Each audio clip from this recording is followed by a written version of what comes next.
What's up guys? In this tutorial, I will show you how to add your Twitch chat as an overlay in OBS Studio. If you're streaming on Twitch and want your viewers to see the chat on screen, adding a live chat overlay in OBS is the perfect way to do it. First, open up your web browser and go to streamlabs.com. Once you're on the site, click on Login at the top right corner and sign in using your Twitch account. This will link Streamlabs to your Twitch channel. After logging in, look at the menu on the left-hand side and click on All Widgets under the Essentials section. Scroll down until you find the chat box widget and then click on it. This is the tool that allows your Twitch chat to appear in your OBS stream. You will see a settings page where you can customize the appearance of your chat.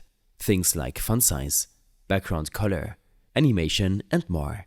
You can leave the default settings or tweak them to match your stream style. What you really need here is the widget URL at the top of the page. This is a unique link that you will use to connect your chat to OBS. Click Copy to copy this URL to your clipboard. Be sure to keep this URL private as it links directly to your stream data. Now, open OBS Studio. In the Sources box, click on the plus button and select Browser from the list. You can name it something like Twitch Chat or just leave it as is.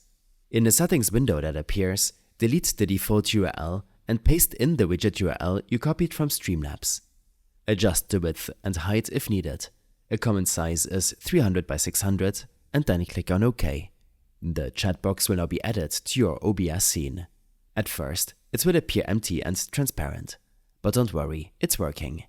As soon as someone sends a message in your Twitch chat, it will appear in real time within the overlay section on your OBS stream. You can click and drag to reposition or resize the chat box within your scene layout. And if you ever want to update its look, you can return to Streamlabs and change the settings anytime. I hope this helped you out. Leave a comment if you have any questions and see you in the next one.